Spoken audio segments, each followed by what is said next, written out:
Hello, everyone. My name is Mark Chupka. I'm the Vice President for Research and Programs here at the Energy Storage Association. Thank you for attending today's webinar on grid-connected energy storage supply chains in the era of coronavirus. Some of you might have noticed that the title changed a bit from the first email, which was grid-scale energy storage. That turned out to be fuzzy terminology that implicitly confuses size with functionality. I'm sorry for that confusion.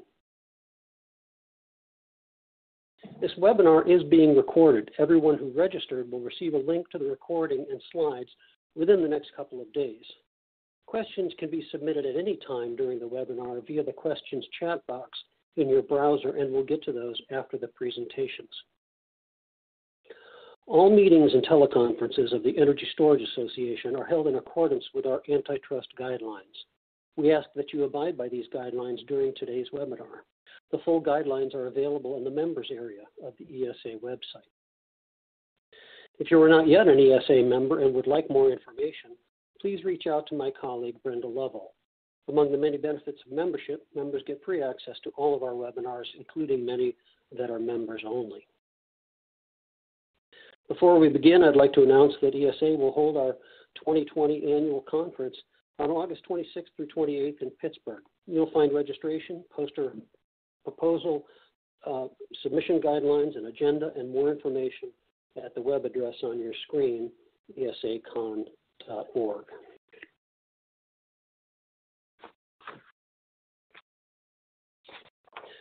Today we're looking at how the supply chain for energy storage systems has been affected by the coronavirus pandemic. I'm delighted and proud to produce a stellar panel to present their insights.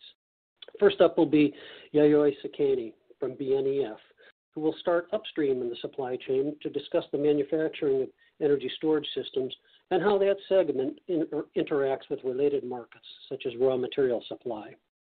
Dan Finn-Foley from Wood Mackenzie will be next, and his focus will move downstream into the U.S. deployment sector, which has experienced significant disruption and for which Wood Mackenzie has recently changed their projections of future deployments. Just as a quick aside, many of you no doubt recognize that BNEF and Wood Mackenzie are competitors in the many markets that they serve. We at ESA have a great deal of respect for both firms and would like to thank Yayoi and Dan for agreeing to present on distinct but related topics which either firm could capably deliver.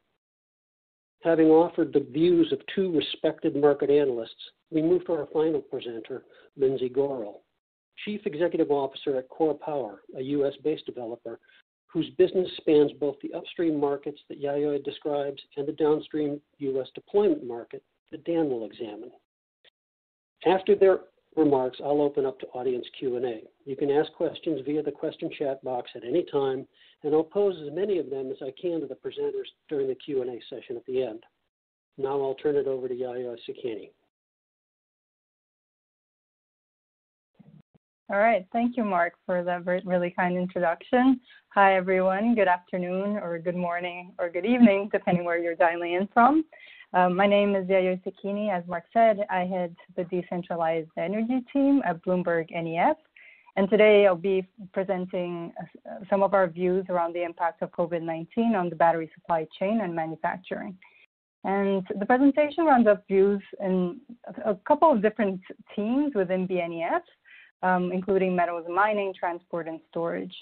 And firstly, thank you for the Energy Storage Association for hosting us on this important topic. And one thing I do want to note is that a lot of what we're presenting is obviously changing daily and sometimes hourly. So we're updating our views as the market evolves. But I'll kick off with some contextual views. So I guess here you see just let's start with, I guess, how the world looks like at the moment. The map shows the lockdowns and restrictions in place across different countries. The shades of red to yellow show the different levels of restrictions in place. Important to note, lockdowns do have different meanings depending on where you are in the world. But what I wanted to show is just how global this impact is. And obviously we all personally feel this, and we know from fellow friends and companies in the industry that this is the case. Like, we're all being affected by the coronavirus. And just to zoom in a little bit into the U.S. specifically, which is where I'll kick off the presentation, is to say, well, in the U.S., we already have 42. Actually, South Carolina, as of yesterday, announced their stay-home order. So 42 states that have stay-home orders in place, which affect 95% of the population in the U.S. And that's quite a massive transformation. This map was actually entirely gray if you looked back 3 weeks ago. So the first states that actually put a lockdown in place was California on March 19th. And for all of us, it kind of feels like ages ago at this point, right? And so this is really evolving quite rapidly. And kind of moving on to what have been the immediate impacts, and obviously talking about impact number one, U.S. factory shutdowns and consequent layoffs. The quote here is looking specifically at a memo sent by Balancing Staff, which is one of the staffing agencies that manages contract workers for Tesla. Unfortunately, having to send the bad news to workers that they have to lay them off because the Tesla facilities and factories. Oh, let me go down to that slide. Sorry. Have been disrupted in terms of operations, and so obviously that's an immediate impact because workers can't get to work, companies are shutting off operations, and that's kind of impact number one. And we all might kind of know somebody who has gone through this experience, and it's a very hard one. And in terms of COVID impact specifically into kind of the U.S. manufacturing industry, it doesn't just impact current operations of factories. It also impacts timelines for new factories and expansions that are planned by different companies in the industry. And so here, for example, you see GM and LG Chem, they're planning a $2.3 billion EV battery cell manufacturing facility in Lordstown, Ohio.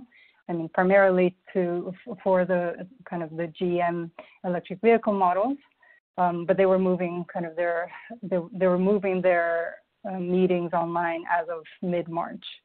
And they're set to begin the construction of the manufacturing facility in the middle of this year by about July. The plant's meant to have an output of about 30 gigawatt hours of battery capacity. I'm not stating here as the fact that they will delay the construction of the facility, just to say that these are the kinds of risks associated with kind of new constructions in the context of potentially workers not being able to make it to work and having to delay potential constructions on such facilities. And to contextualize growth or expansions in new factories, in this slide, what you see on the chart to the left, the blue bars represent annual capacity additions of lithium-ion battery manufacturing in the U.S. alone. And the purple line represents the cumulative capacity in the U.S. So as of the end of 2019, beginning of this year, the U.S. has about 50 gigawatt hours of lithium-ion battery manufacturing capacity. And I think what's interesting to see is, by the way, this chart shows pre-COVID expectations, is just that by 2021, we're expecting the capacity to almost, or I guess more than double. But that obviously is at risk as we're expecting delays in construction. And a lot of that capacity is coming online from the expansion of the Tesla Gigafactory as they put on more capacity online, from the LG Chem GM factory, as well as SK Innovation, who's building a facility in Georgia. So I think these are kind of potentially more tangible parts of the supply chain, of the manufacturing supply chain, that we can kind of start feeling in the storage industry in the U.S. today. Moving kind of, that's not the only part of the supply chain, I guess, that I was brought in to talk about. There's obviously many components to the supply chain when we think about kind of not just the battery as it's integrated onto the grid, but also everything that goes all the way up to raw materials, how that gets processed into components and materials that are put into cells and packs and racks.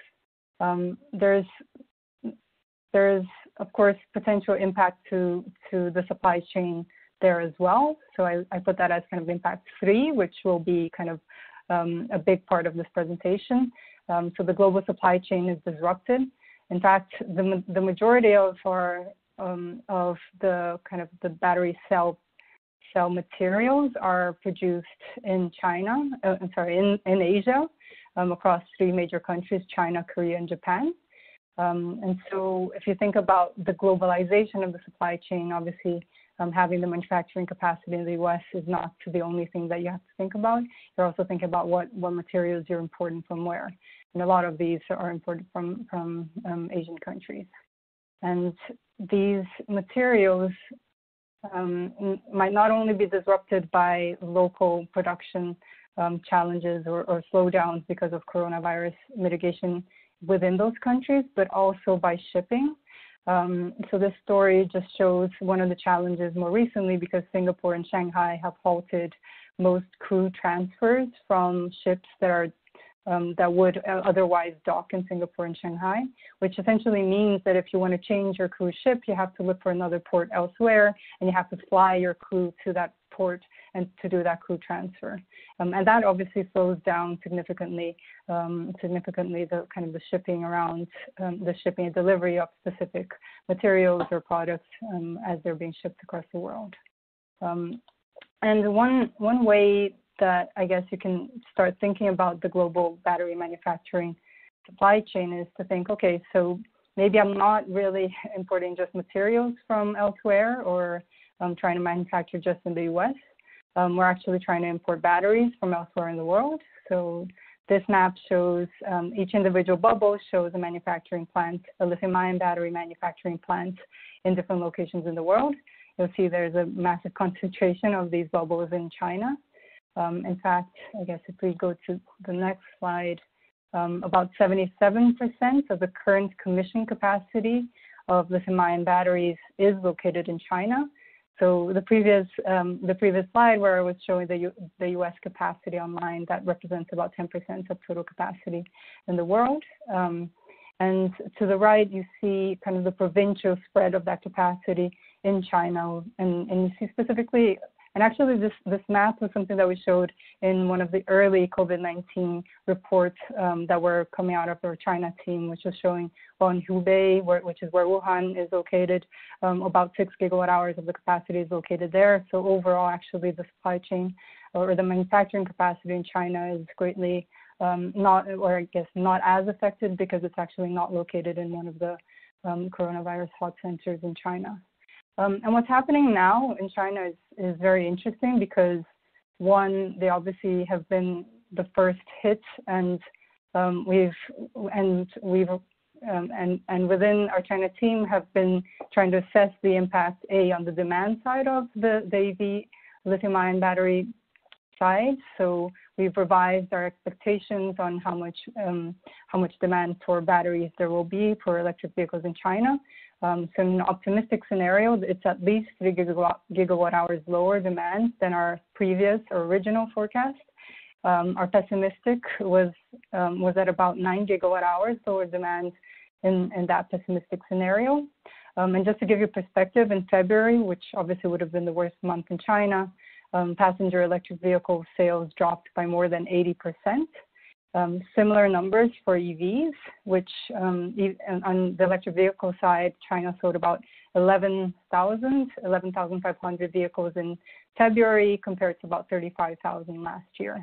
And I'm showing these numbers on the EV industry in China because it obviously has implications on the stationary storage front.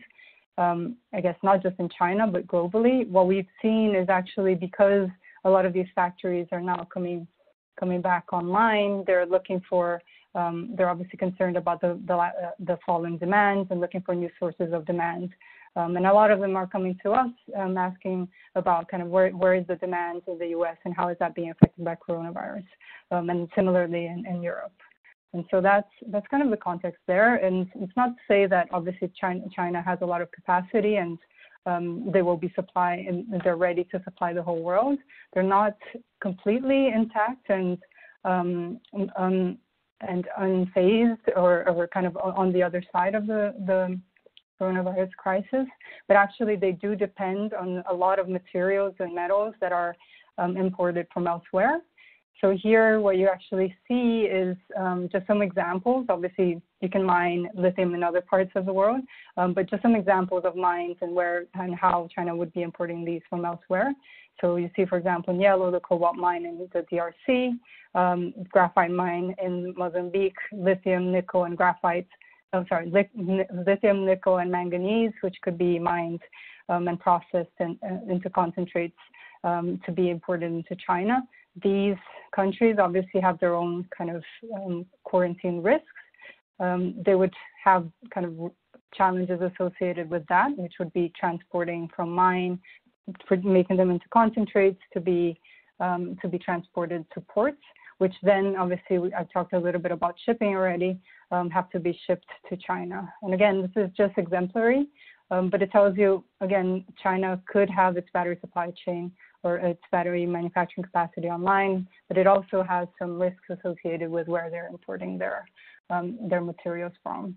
And just to zone in on one example here, which is lithium, and this is something that actually, talking about how this changes day by day, I just talking to my colleagues in the metal team, and she's like, oh, we just have to add another row in this table. But just to give you an example, our obviously lithium producers in Australia and Argentina, so those include Albemarle, Tianqi, and Livent, they're citing the virus as reasons for delaying capital expenditures and suspending work on new projects. And while the coronavirus might not impact kind of the current production, there's obviously potential impacts of those expansions not materializing at the end of this year or even next year, impacting the supply of lithium over the coming year to 2 years. So that's one thing that we're keeping track of and getting a sense of how that might be impacting the industry. So I've gone through a lot. I'll move on. Oh, sorry, I forgot to go through these. Sorry. So those are the mines going to the ports, going through the sea. And this table here, which I was talking about, are the examples that we're tracking in terms of investment into expansion of lithium assets. And so I've gone through quite a bit. Just some rounding out final thoughts here in terms of disruption on the battery supply chain. Disruption of industrial production, social distancing, restriction of the movement of people affects all parts of the value chain, including the delivery of batteries, manufacturing of components and raw materials. And generally speaking, having a global supply chain makes the overall supply more resilient to disruption. So if you think, for example, if there was disruption to the lithium production in Chile, you could potentially source lithium from Australia. But in this case, in the coronavirus case, it's a global disruption unlike any other that we've really had before. And it really impacts all parts of the supply chain. And I think that in reality, having an intact battery supply chain doesn't really guarantee a recovery, an immediate sector recovery in the COVID-19 context. And overall, there's kind of this question about how do we make our supply chain more resilient? There's a lot of questions around local supply chains that might be reconsidered. And I think that's probably something that we expect to happen more and more if there is more, if the coronavirus lasts for longer and longer. And on the last point there, demand is an important part of this. So if you have your battery facilities up and running, you still need the demand to show in order to manufacture the batteries and supply it to that market, which is what the next presentation is about. So that's it. Those are my key points, and thank you for listening. And with that, I think I'll pass it on to Dan. Excellent. Thank you so much. Boy, that last bullet really hit the mark. Demand is absolutely key.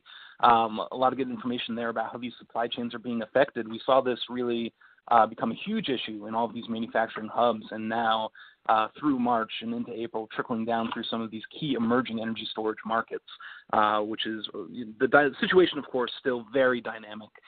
Quick word about Wood Mackenzie. If you haven't heard from us before, we are a global energy research and consultancy group. The energy storage service where I live sits within our energy transition practice. And so I just wanted to provide a little context about our U.S. coverage rather than the global coverage, just to keep things a little short, because I'm going to try to squeeze in the entire demand equation into about 15 minutes here. So obviously we won't be able to touch on everything, hoping that we can sort of use this as an opportunity to jumpstart some other conversations offline. So please do feel free to reach out to me. Looking at energy storage deployments in the United States, 2019 was a record year. This was really, before the COVID situation was more than just sort of a storm on the horizon. So we saw a lot of deployments finishing up in 2019.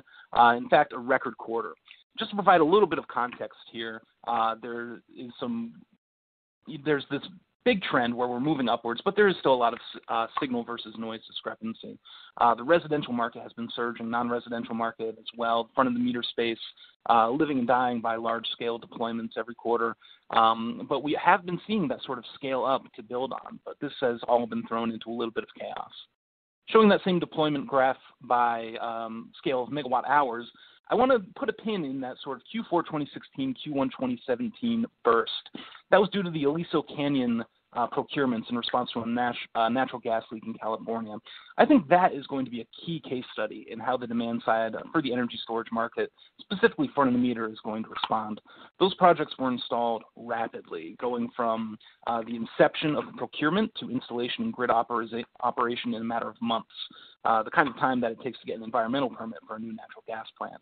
That could be a case study for how the energy storage market is going to recover their 2020 deployments after Q1 and especially Q2 have been so dramatically affected. Looking at what's been driving these deployments, I'll go quickly through these. The slides will be made available so you can see some of our front-of-the-meter policies that are going to be driving things. The point I want to make is that this really is a national market right now. We have some key markets, California, New York, Massachusetts, obviously, front-of-the-meter and behind-the-meter, these sort of incentive-rich, target-rich environments where there have been a lot of energy storage deployments historically and where we see them moving forward. But one point I want to make is that with wholesale markets opening up, eligibility coming to the forefront of this conversation, there's going to be a massive opportunity nationwide for the energy storage market. In the front-of-the-meter space, participating in wholesale markets has increased our pipeline up to 80 gigawatts now of actively tracked projects. More than that, only a fraction of those projects will actually come online, but they have been popping up in every wholesale market, in vertically integrated utilities. There really is a tremendous amount of interest and speculation into the market. I'll get into what the actual forecast numbers look like.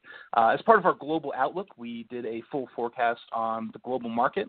Unfortunately, just due to timing, that forecast was finalized in February, making it right now more of a base case scenario, a bit of a pre-COVID case study, which we can then use to sort of point back towards and say, here's where things would have been, and now here's where things are. Really, any sort of forecast performed before the COVID ramifications came out is going to be pretty inaccurate, and I would argue that even forecasts performed right now are going to be pretty inaccurate.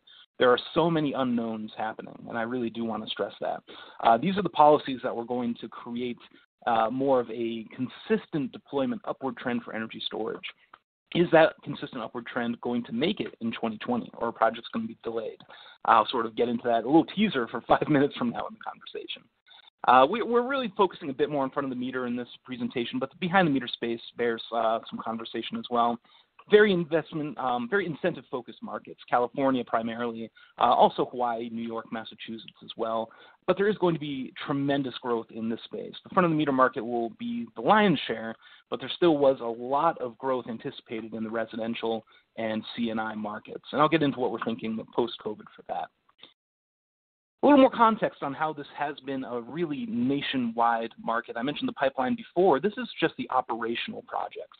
We can see the fingerprints of the PJM market boom for frequency regulation, 2013 through 2015 there, the Aliso Canyon natural gas leak response in California, projects that are providing frequency regulation, even merchant applications in Texas, and then just a variety of other pilot programs and initial projects nationwide. So when you look at the energy storage market, this really isn't some sort of, red state, blue state situation. You don't see, as you do in solar deployments, all of Dixie sort of being left off of the map.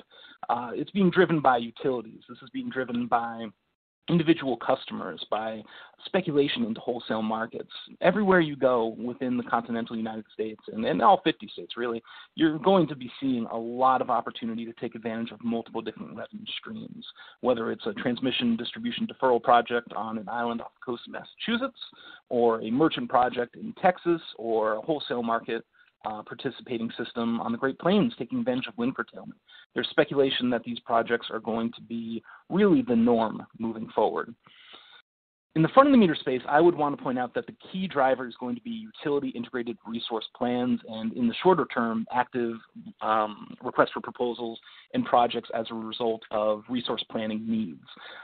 This map here shows you a quick look at some of the markets that have some of the utilities that have included energy storage in their integrated resource plans. And it's been a dramatic surge.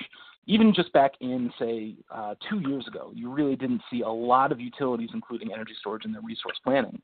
Now you have utilities like PacifiCorp, TVA, LADWP introducing massive amounts of energy storage in their resource plans. The CPUC's proposed resource plan now includes a carve-out for long-duration energy storage, which is a remarkable trend. We've seen lithium-ion be the dominant technology here, but we are getting individual call-outs for long-duration storage in California. That's a signpost that this market is maturing fast, but now we have the COVID shadow over this situation. What is going to happen to these utility integrated resource plans? And that's what I sort of wanted to talk about for the remainder of this conversation. In the behind the meter space, very quickly, you'll be seeing some pretty significant delays. In the residential space, a lot of that is tied to the majority of it is tied to solar behind the meter installations, rooftop solar, CNI solar as well. Those projects are going to have a very hard time. It's going to be tricky to actually go door to door selling solar or selling energy storage. I don't think that there's as much of an opportunity for energy storage to come into play. There's always sort of that crisis response where people want to have energy independence during times of crises. The California wildfires or, say, Hurricane Sandy are great examples of that when these technologies got a really hard look. But in this case, everybody's working from home. Not everybody, but many people, myself included, are working from home. But the fundamentals are still there. Electricity is being supplied, but now there's potentially layoffs, furloughs, an economic recession that's almost certain to happen. That is going to reduce discretionary spending. That's going to reduce the opportunity for behind-the-meter systems to come online. The utility scale question, or I should say the front-of-the-meter segment, is a much more complicated story. Each of these utilities has footprints across different states that are taking different approaches to social distancing. Each of these utilities has different resource needs and capabilities. Some utilities may have existing infrastructure that they can keep online past a planned retirement date.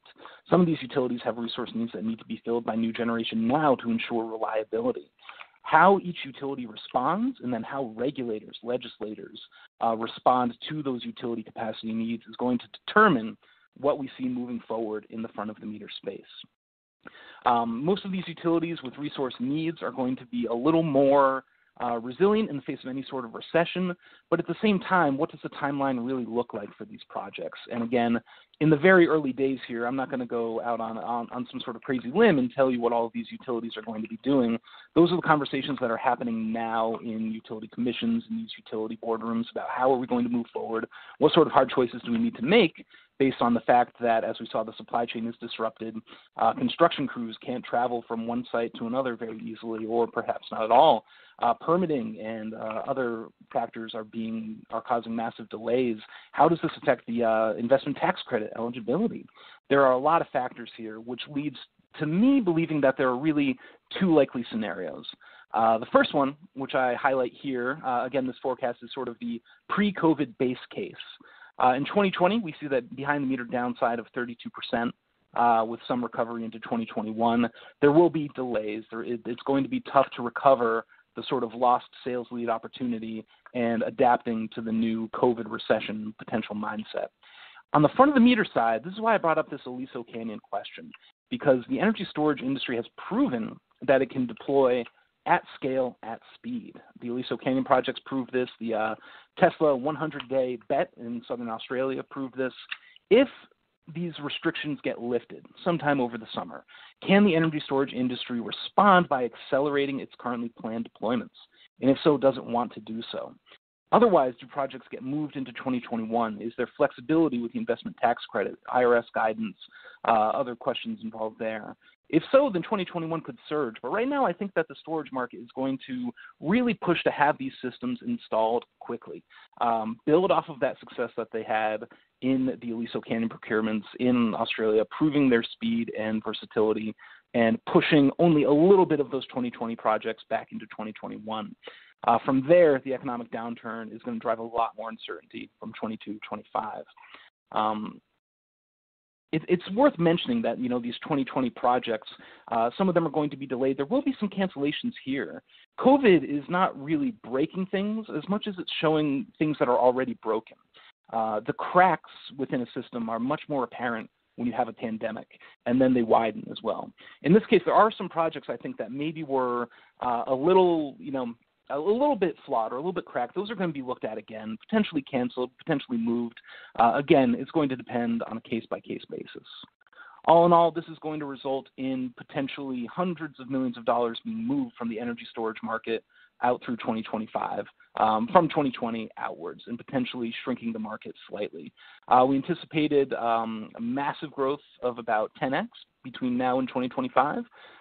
Assuming there are fewer long-term effects, that growth will still exist. It's just a question of how quickly 2020 can accelerate the market in terms of total market share. And then looking beyond that, as you look into a recession, as you look into the potential for this to sort of translate out into future years, I still feel like this is a conversation about, this is the energy transition practice. I'm part of it with Mackenzie. I like to break things down into adaptation and then transition and then transformation, that sort of step beyond the transition. That first phase is this eligibility phase where energy storage is beginning to prove itself and compete in wholesale markets. FERC is making sure that storage is eligible. Utilities are giving it a fair shake as part of resource planning. It's competing in behind-the-meter applications. From there, you get into this opportunity phase where the market is going to be taking advantage of this new eligibility in order to actually enter the market. This is where you're going to start seeing the winners and losers and the true leaders emerge. And then from there, you have necessity. This is 10 years, 20 years, 30 years down the line, where these state-level mandates that are still being pushed, still being pursued, are going to mean that energy storage is no longer just a portion of the response, that is an integrated, necessary element of any sort of transition to a green economy. And you're seeing those sort of Green New Deal structures come out of numerous markets right now. So for now, we're going to be looking at how we capture early market share and establish scale, diversify. And here I wanted to point out, it's about establishing that supply chain, growing competition. This is a tough time for this to happen because this is when the energy storage industry wanted to mature and solidify that supply chain. Instead, it's being massively disrupted. As a new industry, it can bounce back quickly, but also as a new industry, it may further delay the maturation of that supply chain. Again, remains to be seen. From there, it's going to be commercialization in next-gen storage, new markets, and then scaling out solutions. That could potentially be slowed down significantly by the recession that we're almost certain to see happen. The opportunity for investment in new technology, the opportunity to take risks, the availability of capital or investors is going to be threatened, which could really reduce the number of winners in that conversation. And then necessity will still happen. We're going to be moving towards decentralization, decarbonization, and disruption. Energy storage has that incredible potential to disrupt. So I think I'll hand things over now to Core Power, and I'm sure they'll be talking about how they're planning to disrupt the market. Thanks so much, everyone. Dan, thank you. This is Lindsay Gorel, CEO of Core Power. I'll do a quick overview of who we are, and then we're going to talk about the supply chain in the lithium-ion battery, because we're involved, probably one of the only companies involved, all the way from critical minerals to lithium-ion production. So Core Power, we're based in Coeur d'Alene, Idaho. We're a lithium-ion cell manufacturer, and we've developed over the last 3 years a Mark I energy storage system that we're targeted for the global energy storage market. industry leading in the kilowatt hours per cubic foot and at the 1500 volt class. We have a number of safety features, proprietary safety features, and we do a lot of things focused on lower installation and operating costs. If you kind of look at the supply chain, our manufacturing partner, Dofluoride Chemical, over the last 10 years, with our guidance in the critical mineral space, has developed a strong supply chain. They are a chemical company that produces a number of critical inputs for the lithium cells. So we're basically right in the middle of the supply chain. We produce LiPF6, as mentioned before, that's lithium salt. We're one of the largest producers in the world, and that's for the electrolytes that are used in lithium-ion cells. We also produce electrolytes, anodes, cathodes, and separators. So we are in the supply chain. We're not new to the lithium-ion cell market, as we produced over 9 million cells for the EV markets in China. But now we're launching our new energy storage Mark I product for the energy storage industry globally, not just United States. Again, even though we're new in the global storage market, we thought it was important to focus on the end-of-life management early. And that is why we signed the deal with Renewance, focusing on recycling. We believe if you're going to be in the green energy space, you should focus on all the issues facing the world. Now we'll talk about supply chain issues in the coronavirus era. Our partner, as I said, is in the middle of the critical supply chain as it supplies key elements to lithium-ion batteries producers in China and South Korea. The raw material supply was impacted by the quarantine in China, obviously, and logistics constraint for a good 8 weeks, which was talked about before. So logistics becomes a big critical issue here as you're moving products and inputs all over the world, or from different parts of the world into either China, South Korea, or United States. The impact was minimized to us and DFD as the consumption of raw materials were equally impacted by the manufacturing shutdown for the Chinese New Year and subsequent factory shutdowns in the Henan province. We were not impacted by the raw material freeze, as we were in the pre-production phase of our product development, which requires very low quantities of raw material, but we were impacted by the stoppage of the commissioning of our plant for 8 weeks. So we're behind our initial schedule. So the coronavirus basically stopped our commissioning of our plant.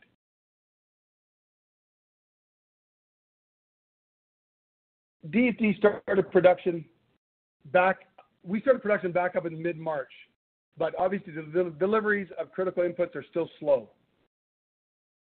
What is interesting is the items that are not critical are now in short supply.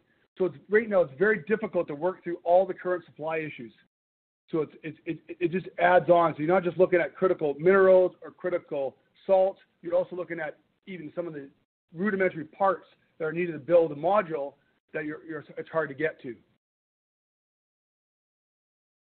So Core Power's Mark I manufacturing, we're in the pre-production stage, energy storage systems, Mark I. Our shipments have been delayed 6 weeks, but our first shipments are actually going out this month globally to the market. And we obviously have our own battery management system and our Mark I modules. Integrations to a number of global partners, again, are going out this month.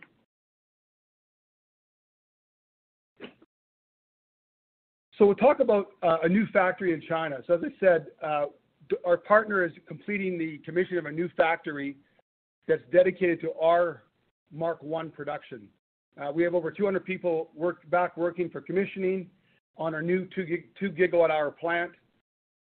And commissioning should be completed with full production expected for June 2020. And this will give us our production capacity by this moving out to the second quarter of 2020. So again, in April, May, we're shipping pre-production modules and BMSs and racks to integrate globally with our partners. And then starting in June, we'll have full production capacity from our 2 gigawatt hour plant. Our new gigawatt hour factory has the ability to expand an additional 4 gigawatt hours to grow to 6 gigawatt hours based on demand as you look out in the future. Earlier, Dan was talking about demand. Right now, based on our global projects that we've won, we don't see our personal demand change for the second half of 2020, but obviously there could be some movement. Assuming that things are up and moving again by May, then some of the projects that we're bidding on have won globally right now are not impacted yet, but you never know. And the last thing I'd like to talk about is our U.S. manufacturing plant. So we're right in the middle of basically finalizing a negotiation with the state of our plant. We'll have made a decision on state and site by September 2020. It's a 1 million square foot facility. It has 10 gigawatt hours of capacity, annual capacity, at 2.5 gigawatt hours scalable per line. And we're also building a cogeneration plant. So again, because we're in the green space, we want to make sure our factory is carbon neutral, and it'll run the plant. Our solar storage will run the plant during regular hours and provide additional local grid energy if our factory demand is low. And that'll be about 30 megawatt hours of production. So at the end, again, I'm the quickest presenter, obviously. Our current goal is to have 16 gigawatt hours of Mark I annual production capacity directed to the energy storage industry with our two plants, one in China and one in the United States. And I think I cut up some time, so thank you. Thank you, Lindsay. That was excellent. So you can continue to submit questions. We've got quite a few that have already come in during the Q&A session. Anybody can continue to submit questions. If you can identify the presenter to whom the question is addressed, that would be very helpful. We can usually figure it out, but it'll save us some time. I'm going to just stay on Lindsay for just a moment. So, what do you think will be the critical path in the supply chains, at least the ones that you're involved in terms of restoring some of the momentum in the production of cells? Is it going to be raw materials like lithium or cathode minerals, or manufacturing labor? What do you think is going to be the sticking point there? So for our Chinese manufacturing plant, I don't see it as raw materials unless there's some logistics issues, which there is currently. So I'm kind of leaning out towards June, looking out to June.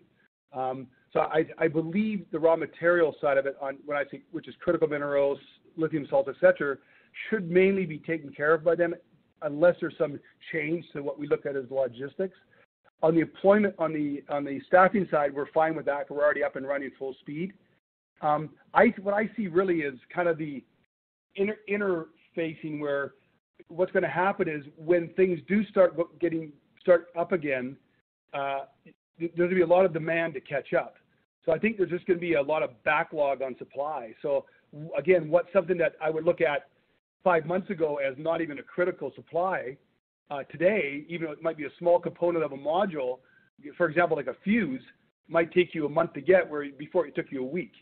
So I think you're going to find a lot of that on how do you manage around those type of supplies. And we're basically working through that. We've been working through that, obviously, in the last 2 months, really looking out 2, 3, 4, 5 months on what pieces of our supply chain do we have to either go after and pre-order or whatever. But I think it's more of just the global integration of everything as everything starts back up again. I hope that answers your question. No, that's great. Thank you very much. I'm going to turn over to Dan now. Question came in looking at the front of the meter projections and the reliance on resource plans. When you say long duration, which is coming up in resource plans, at least in California and a few other places, what do you mean by long duration? What kind of hours are we talking? Yeah, absolutely. That's a great question. Right now, sort of the average duration for a system installed today is going to be closer to the 2-hour mark. That's lumping in together behind the meter, front of the meter, et cetera. everything together. In the front of the meter space, you're generally looking at maybe 30-minute or 1-hour duration systems for ancillary services, and then more towards 2 and often 4-hour systems for capacity and solar-paired systems as well. For long duration, that's where you start getting into more towards the 10-hour duration system and then onwards. Right now, I believe the CPUC one was 10 hours, but I will have to double check that. I don't have it in front of me right now for 2026 and then online for 2026. And they've called out pumped hydro and then any other technology as well. Getting towards that sort of 10-hour duration, you start having a lot of technologies start potentially outcompeting lithium-ion. But lithium-ion prices are still falling and will continue to fall.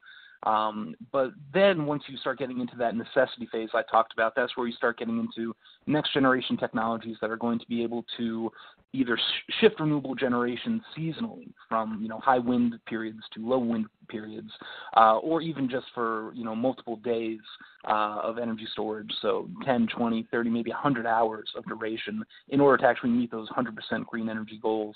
That is going to be a much more complicated conversation. So unfortunately, I have to go with my analyst gut and tell them that it depends. But right now, 8 hours, 10 hours plus is more of the long duration side right now. All right, thanks, Dan. Yayoi, got a question here that came in, wondering how easy it is for a battery manufacturer to shift from one lithium supply that might be held up somehow to another country or another supplier. What's the friction in that process? Yeah, hi. Happy to respond there. Hey. Was there someone else speaking? Lindsay, I think maybe, was that you? Yeah, Lindsay, go ahead. We'll follow up with you. Yeah, so I mean, I'll tell from a high-level perspective, and then obviously Lindsay can respond to how that affects Core Power specifically. It really depends. Some companies can really shift production from one country to another, but obviously there are some adjustments that you have to make on the material side in terms of what goes into what you're processing at the manufacturing plant.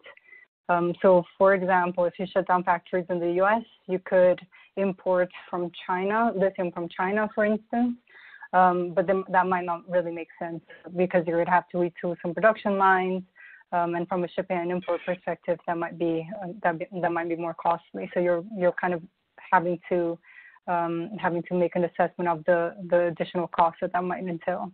So it's doable, but at a cost. Yeah. Okay, Lindsay.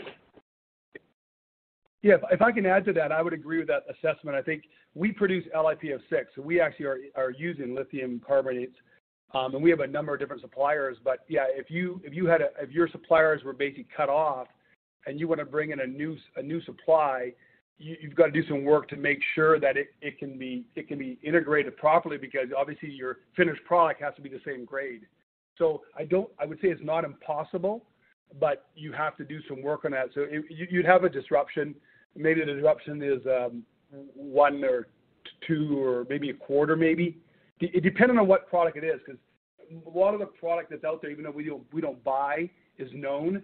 But again, the thing is there will be a disruption if your supply stops, because you have to be able to prove that you can chemically integrate that supply properly into your finished product.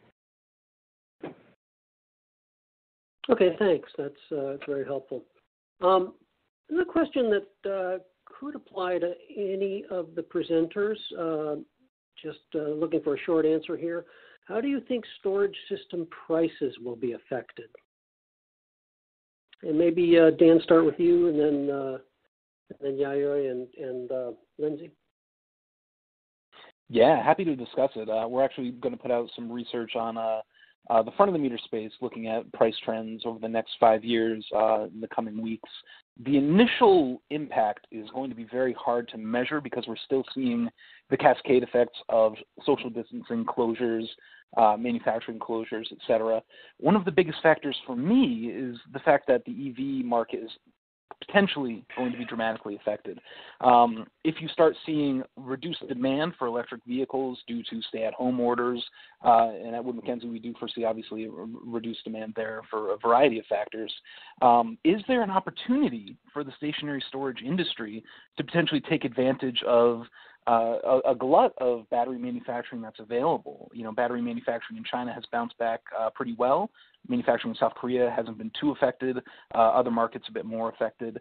But now, if there is more, energy storage is still a small portion of where these lithium-ion batteries go. If there is a significant downturn in how many of them are being used for electric vehicles, that could be an opportunity for the stationary storage industry to potentially get some beneficial prices.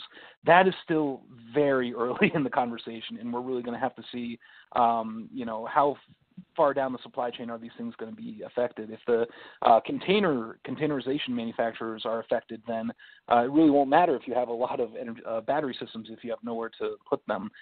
There are so many factors here that I can't really dive into in a lot of detail, but I'm personally a little bit bullish on the opportunity for the storage industry to come out of the COVID crisis with a pretty significant price decline under its belt for 2020.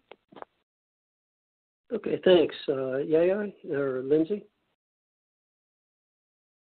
I agree with Dan that,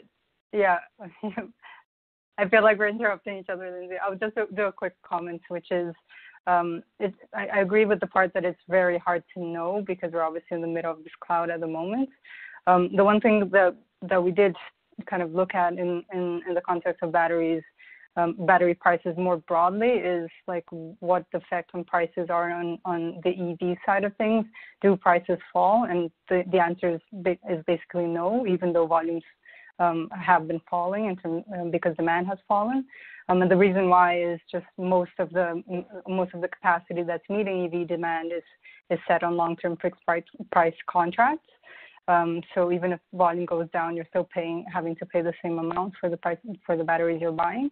But in terms of how that translates to the stationary storage world, it's different because it's more of a commoditized market in the sense of you can purchase excess batteries from, I guess not so much from EVs directly, but essentially if there is an overcapacity and manufacturing plants are trying to increase utilization, which is how they actually reduce the unit cost of production, then obviously they're looking at the stationary storage as a potential place there. But I think the challenge continues to be kind of deployments, right? If there's not a market there to absorb all those batteries, then I guess you would expect prices to go down, but there will still be challenges for you to deploy these batteries to begin with, right?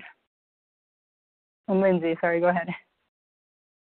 Yes, I'll add to that. I think, I can't comment on the total cost of an installation, EPC or whatever, but I can say that as we look at both the manufacturing capacity and the cell cost, which is the chemistry, we don't see any real changes to the cost.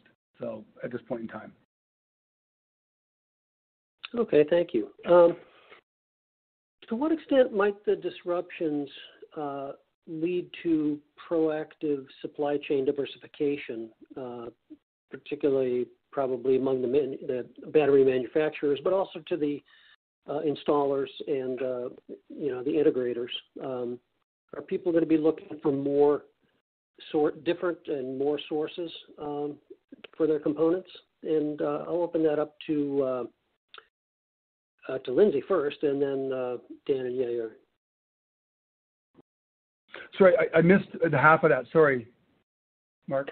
Well, might some of these disruptions lead to in the maybe medium or longer term more diversification of supplies on the part of manufacturers or even integrators and installers of energy storage systems? Are people finding themselves hung up with one supplier who's curtailed, and might that lead to more diversification in suppliers going forward? Yeah, I think you're right. I think what's going on today globally is open up people's eyes to, obviously, for sure, diversification of any type of supply. whatever that may be, not even this market alone. On top of that, you'd also look at additional manufacturing capacities in different parts of the world that are not there now. So I think it affects both. I think we look at diversifying our supply chain obviously as much as we can, and this has opened up our eyes to say, we need to look outside or maybe help develop other projects that are out there that are stalled. And then and the second half is that the manufacturing capacity itself needs to be diversified. So I would say it goes after both sides. Yeah. Okay. Anybody else have thoughts on that? Yeah, I think I would just add one thing to that, which is kind of one of the points that I was making. It does bring to question the diversification, but it also comes into what also comes into question is how much you want to have a safe supply chain. Obviously, coronavirus is a very unique case because it's global, but whenever there is disruption on a part of the value chain or the supply chain, you start thinking, oh, maybe we should have these components being manufactured within the U.S. So I think that's definitely true on the battery front. Obviously, producing and having a very robust supply chain in the U.S. for example, lithium all the way to the battery manufacturing facility depends on demand again, but also strategically requiring kind of more of a policy mechanism to encourage that supply chain to develop within the U.S., which today doesn't really exist at scale if you compare it to China, for example. Okay, thanks. There's a question that I think might best be posed to Dan. Will distributed generation developers still be able to meet project schedules, or will there be a supply-demand mismatch on grid-scale batteries and drive up prices and delay schedules? So are we sort of going to be meeting those schedules? Yeah, and I think I'm presuming that this is really related to hybrid projects. Yeah, I think there will be delays. Obviously there are a lot of systems that we anticipate being installed in 2020. Those systems are, for the most part, not being worked on right now. There are going to be some EPCs, developers who have more market focus where maybe they can have people on site. But again, it all comes down to what is essential. A lot of the guidance is really that the electricity work that's being done on the grid is mostly about operations and maintenance and keeping the grid running as it is. New build isn't really included in a lot of those guidances, but that can change on a state-by-state level. I do think there will be delays, but the question is how quickly the industry can respond. Like I mentioned before, the idea of these Aliso Canyon procurements, the 100-day challenge that Tesla had in Australia, if markets start opening back up slightly, and we're not going to return to normal, but if markets do sort of open up, there is the ability to transport your labor force again, the ability to have workers on site, get permits, get interconnections, all of those processes that happen. Can that be accelerated? And again, as been mentioned before by a couple panelists here, that is going to come down to what is the policy behind that. There are sort of two policy paths that you can take if you're a state regulator, if you're a CPUC, or something that you can promote. You can either look towards policies that are going to accelerate deployments that are already scheduled in order to make up the gap that's happening and trickling through right now, or you can have efforts to mitigate the delays that are happening right now.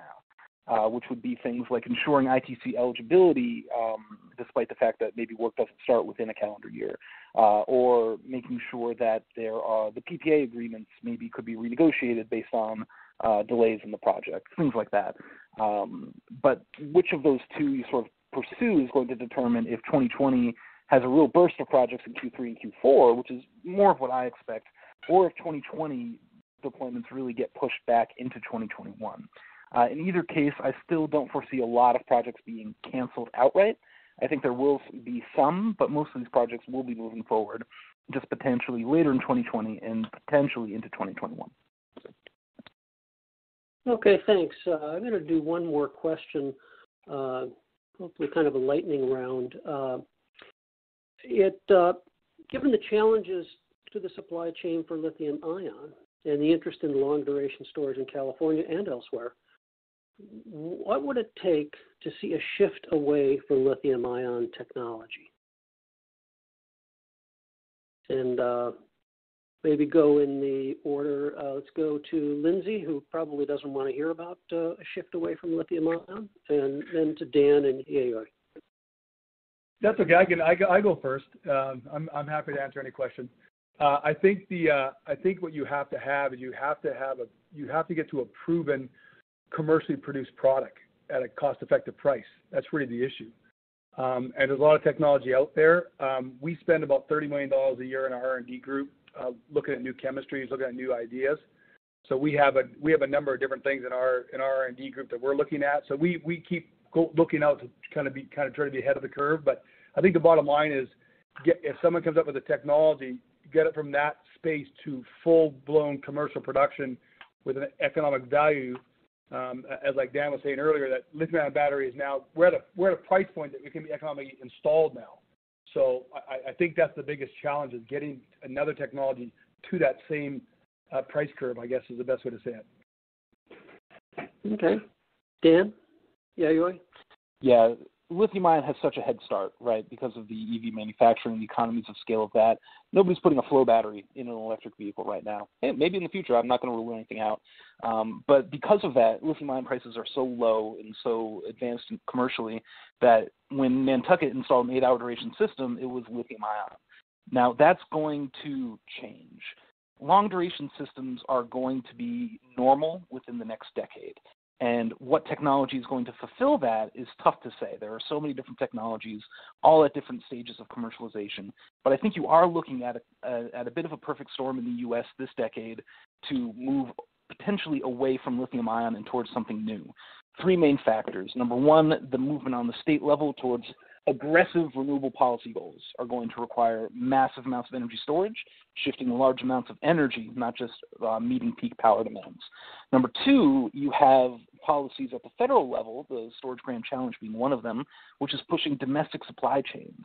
Lithium-ion batteries don't really have a lot of domestic commodity availability in the United States. You may be looking towards other battery chemistries that can be sourced the supply chain completely in the U.S. And then we have this supply chain disruption. How exposed is your business to the supply chains from Asia to the EU? Is there a benefit in getting supply chain security? Is that going to be further incentivized by the federal government? Putting all those things together tells me that within the next 10 years, you're going to start seeing some commercialized longer duration systems really start competing in some of these high renewable markets. Who's going to win? If I knew that, I would be off investing right now. I think there's a lot of potential solutions that have a great chance of coming in and competing in this market. All right, thanks. Yeah, you get the last word. Hard to top that. It's very hard. I don't think coronavirus or COVID-19 is really what it takes to move away from lithium into longer duration applications that demand other technologies that are lithium-ion. It is about cost and it is about application. And again, we're probably talking about a market that's maybe a decade away for longer duration technologies. The one thing I would say is, again, the cost trends around lithium-ion and investments in incremental improvements and step changes to technology on the lithium front make it hard for there to be kind of a kind of direct comparison with a specific technology on longer duration applications. So it is a challenging front. I think it will take quite a lot of investment, which we currently don't see scaling just yet. Okay, thank you very much. We've arrived at the end of the hour, and I'd like to thank the presenters for a very informative session. Before we conclude, I'd like to remind everybody about the ESA Annual Conference in Pittsburgh on August 26th through 28th. If you have any questions regarding upcoming events or webinars, or even ideas regarding topics to cover later in the year, go ahead and email them to us at education@energystorage.org. Thanks so much and have a great afternoon.